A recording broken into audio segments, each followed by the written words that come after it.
Happy Monday, happy Monday. I am Wiley, your favorite information scientist in training and your favorite engineering, physical sciences, research data services librarian on my lunch break. Just wiggling these thoughts with our tea. It's one of the things I can't prove it yet. I don't know if my career will, and I don't mean that in a negative way. I'm just saying in general. Fix my tie. Anyway, I'm always getting it. No, there you go. All right, cool. um, I don't like, oh, I was saying one of the things I don't know if I get to prove in my career, and I don't mean in a negative way, is I am convinced that sometimes when we have conversations with people, we're topically saying the same thing, but we're not saying the same thing. Or my new slogan, this ain't that. Or to quote Craig the writer Stewart, communication is our friend and clarity is our partner. Or maybe it's reverse, but I thought about that. Um, because I was having a conversation about teaching. And teaching, if we're just going to, go what this is about, these are notes from the field. Teaching is where you provide instruction, encouragement, support in the educational environment or an audience, thinking about their emotions, their needs, and their feelings. Grades would be the rubric that you use to measure performance to the information that you've shared in a class. So you think about like classes have a syllabus that talk about the learning outcomes that they give, the teacher's information, contact information, office hours that lists either, all of the information, resources and books, be it physical or electronic that are associated with that class, as well as the format of class. Is it going to be physical and physical, face to face, in person, or is it going to be, on Zoom? As well as the time that it meets, the office hours that the professor teacher is available, and all of the course assignments, as well as the readings. And when you think about like graduate school courses, they vary. But in my experience as a graduate student taking courses, they range from some presentation that you did about the readings. You did that either individual or in group. You often did paper assignments. The amount of paper assignments varied depending upon, the teacher and the structure of class. So I'm currently working as a teaching assistant for the first time as a teaching assistant with my advisor with Libraries and Information Society. In this case, of that class is graduate students. So these are students that are in the master's program.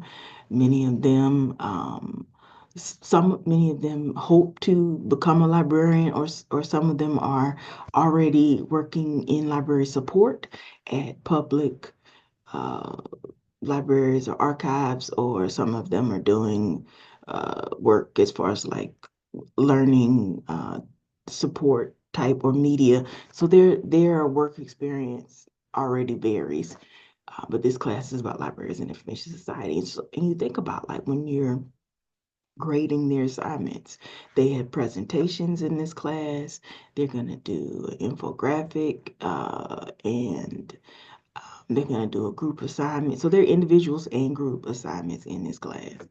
And why am I talking about teaching today? I'm talking about teaching today because oftentimes when we talk about teaching, we talk about the content, and I am continuing to learn and to observe and practice, like for example, in this teaching assistant experience, that it is both the content and when you think about how the students, their needs, about their feelings, their emotions, their experiences, because life's for all of us.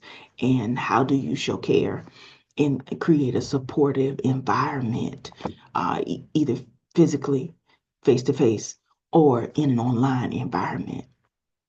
And I bring up the concept of how sometimes we're having the same conversation topically, but we're really not talking about the same thing, is because I had a conversation this morning about the possibility of teaching this other class.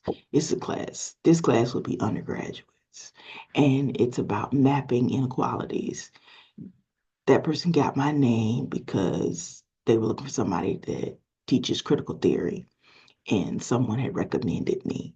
Now, in the critical theory class that they're doing, they talk about the history of colonialism, Marxism, or two of the economic theory, political economy, things that they talk about in that class. And they also talk about, they use this software platform called NetLogo. And I had questions about how they were using NetLogo because I wasn't familiar with that platform. And the meeting I had discussed how they used it. So it's like the history, ideologies of Marxism, political economy, um, colonialism that I listed. And then they also teach them about using computational model software. And so they learn how to use the software. And then probably week 5, week 6, they learn how that software is applicable to some of the things they're studying in the class. That's what I learned today. And I was thinking about how when you think about the history of colonialism, the history of critical theory, you're talking about critique, which is the merits and the fallacies of a system, and how those are not necessarily positive topics all the time. They could bring up a wide range of emotions and feelings dependent upon the conscientiousness level of the students. And you're talking about technology because you're talking about model, NetLogo is a platform that's, computational models. So in thinking of that, I was like, talking about how I was just interested in how it worked together because I've seen them separate but not integrated. And the person, they are an instructor of the class, was asking me, was my hesitation about the computational aspect? And I was like, no, because my background is business information systems. And before I did the master's program in information science, well, library and information science, I was in the master's program for computer science. I just wasn't passionate about programming. I could do it, but I wasn't excited about it. So I completely understood what he said when he was talking by the time he talked about, projects and applying this to models, because that was one of the classes that I remembered is we got tasked with finding a data set, an area of interest to us, and you were doing predictive modeling for whatever your research question was at the time. Because you could tell me back in the day I wasn't going to work for NSA because I felt like they knew everything. And because I'm nosy, I wanted to know how to know everything. Don't judge me. So anyway, so in learning, what the class does, uh, I thought it was interesting as I reflected on the conversation after the fact, because I'm still thinking about it. But I think that the teacher was thinking I was hesitant about the computational aspect, or he wondered, was I hesitant about how, about compensation? I was not. It is, and I don't say that because I'm boasting or being arrogant. It's not that I knew that they worked that out. They currently work that out in the situation that I'm currently in as a teaching assistant. So it's not that. My concern was capacity, and that's what I ended up telling him, because I said, he was like, oh, well, you don't seem like you're hesitant in terms of the computer skills because you have those. And I was like, yeah, because I'm really focused on my capacity. And I said, for me, in January, I go on sabbatical, and I plan and hope to be doing research projects in my dissertation. And while it seems like maybe I could take that on, I also don't know for sure because I'm not there yet. I'm literally writing the proposal. I've not defended the proposal yet. And I also realize that sometimes I overcommit. And one way that I know that I've overcommitted is because one of the aspects of sabbaticals, when a person goes on sabbatical, is anticipating who's going to take over parts of your job while you're gone. And I realized I was doing 9 things. I did not mean to sign up for 9 things, didn't mean to, but I did. And so as I think about my life now and how it's working, what's working well and what isn't, which, what's working well and what isn't, come here, that's critique, the merits and the fallacies. When we're thinking about that and I'm looking at how I want it to be, the parts that I actually get to be in the driver seat and choose and decide, and overcommitting is one of the things I no longer want to do. I want to think and be always mindful about my capacity, because sometimes we can want to do things. You can have all the information resources, you can have all the tools available, but if your capacity is low or non-existing, it really won't matter. So I've learned that. And where else have I learned that? In writing a dissertation proposal. Because yes, it is true that I have written journal articles solo and co-authored with amazing colleagues, but the dissertation proposal is not that. Also insert the slogan, this ain't that. And I thought, oh, well, it's the expanded version. Maybe, but it's also not that. So learning, my capacity for writing, I don't always have the bandwidth to write all day. It's very hard to go from meetings and then go back to doing your job and then drop into the capacity, the depth of knowledge and resolve that is needed to write a particular section. Yeah. So in learning that and anticipating all of that, as well as the fact that life is going on, like for example, this weekend it was somewhat hard to write because, I couldn't get in contact with my mom and brother on Friday. Well, we normally talk texts in the morning and I talk to them in the evening, but the city that they're located in was impacted by the hurricane, which meant they had no phone service. But I was concerned about them because it's just my mom and my brother. My dad is gone. Even if my dad was still alive, I'd still be concerned. But you try living your life writing, and you're like, man, I can't get in contact with them. And has anybody that they know gotten in contact with them? And realizing that I don't have a lot of numbers, a lot of phone numbers to call outside of my cousin.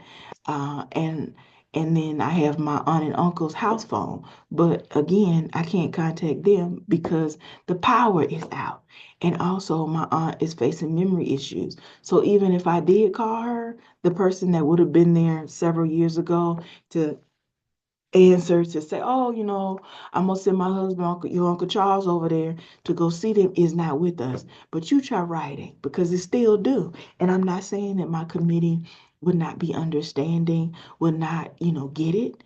I just also realize I'm trying to, and not just then, but I'm also writing with the intent to defend in December, which means you have to put the words on the page. You have to make the revisions to the writing, in addition to the fact that I work full time.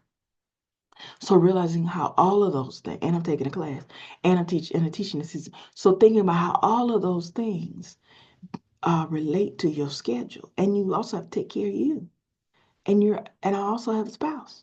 So you have to think about capacity. So it's like, yes, it's true. Is it an honor and a privilege to be thought of to teach a class? Absolutely. I think if people mention your name and someone can do something, that's an honor and a privilege. I extend gratitude to everybody that thinks about me. I also think it's nice that people are like, oh, you concerned about, and they bring up things that they think that you're concerned about. Yet for me, what I'm really concerned about is capacity and not wanting to take on too much. And also I was trying to figure out how does not the lack of familiarity with um the computational part, but capacity to do that, to do the teaching part, to know what's going on, to the time that will be needed to learn that. Because when you're a teacher of a class, that's you and your teaching assistant, perhaps, depending on different dynamics and relationships, that's coming up with that course content, that's sitting in that class weekly, that not only do you need to know how to explain the assignments, all the questions that can come up, and could you actually do the assignment yourself? So That's what I'm concerned about in terms of why I wanted to know more about it, in addition to the capacity of my life.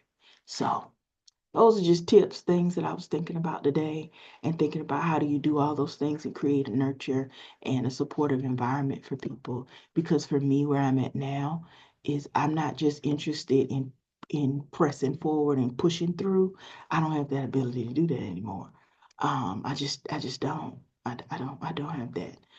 That version of me that used to could just push through, no matter how I felt, no matter what, it doesn't really exist. It doesn't. Also just trying to know what are all the things that you would need to know before you or took on a new task, or as you're thinking about it, need to know all those things. Need to know all those things in order to make the decision. And in the discussion, I ended up saying, to the person, thank you for your time. I'm definitely gonna, think about this more. I was honest and upfront about it won't be today because my dissertation proposal is due today. And I definitely, once I get that submitted, I'll, I'll think about it. Because the other part of dissertation proposal writing is you write for comments. And you also have to allow other people, which would be my committee, time to read your committee, read your committee, read your work. And the committee, they have lives, families, responsibilities, tasks too. And how do you do that in a way that you submit when you say it, make them aware of, any challenges, issues that come up, and also allow them to read your work and comment in an adequate amount of time because they're giving you constructive, clear, concise feedback. And then all of that is running alongside your nervous system, which is telling you you don't have enough time. You sure? You really know this is different. This is different. You want to eat some chips? You want to do some cleaning? You know why? Because those are things that I know how to do. But writing a dissertation proposal is something that I'm learning how to do. But I'm also learning we can do hard things. Just because I haven't done it before does not mean that I can. I cannot do it. I can do this too. I'm learning in this skill. I'm expanding my skill set in knowledge, in expertise, and in writing, which I believe is ultimately the point of the PhD, is that you're an expert, not just in the knowledge, the new knowledge that you're creating and the knowledge that you're learning, but you become an expert in the capacity of yourself and how that relates to your everyday life. Hope this has been helpful. Hope you have a great day. I'm gonna go get me some coffee and get back to writing. Peace. Take care of yourself. Be good to yourself. Peace.